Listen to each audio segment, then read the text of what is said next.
మాతృదేవతాభ్యో నమః, పితృదేవతాభ్యో నమః, పరమేశ్వరి పరమేశ్వర దేవతాయే నమో నమః. తిరువూరు శేషమునీంద్ర ఆశ్రమం నుండి ప్రతిరోజు కూడా ఒక మంచి మాట చెప్పుకుంటున్నాం. ఈ రోజున ఒక చిన్న కథ రూపంలో చెప్పుకుందాం. అదేంటంటే,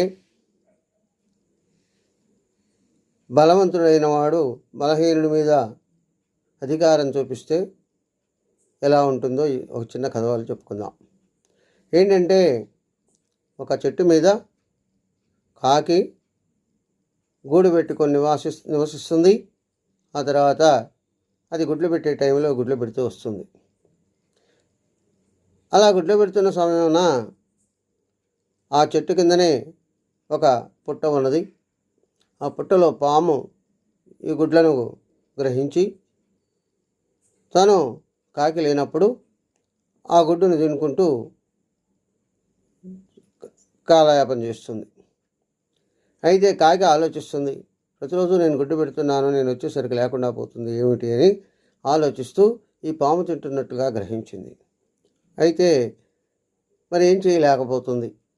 బలవంతమైన సర్పము తను ఏదైనా టయానికి చేయాలి అనుకున్నప్పుడు అది పుట్టలోకి వెళ్తుంది. కాబట్టి తనకు చేయడానికి వీలైన పరిస్థితి కలుగుతుంది.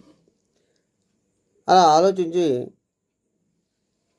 రాజభవనంలోకి వెళ్ళి రాణిగారి ఒక నగను తీసుకుని భటులు చూస్తుండగా వచ్చిందట. వస్తే ఆ నగ కోసమని ఆ భటులు కూడా వెంటబడ్డారు. ఆ తర్వాత వచ్చి ఆ చెట్టు కింద ఉన్నటువంటి పుట్టలో ఆ నగ వేసింది. ఎప్పుడైతే ఆ నగ వేసిందో ఈ కాకి ఎగిరిపోయింది. కాబట్టి కాకిని ఏమీ చేయలేక నగను తీసుకుందామనే ఉద్దేశంతో వాళ్ళందరూ కూడా ఉండటం వల్ల పుట్టను పగిలించేసేసి ఆ పుట్టలో ఉన్న పాముని చంపేసేసి ఆ నగ తీసుకెళ్ళారట.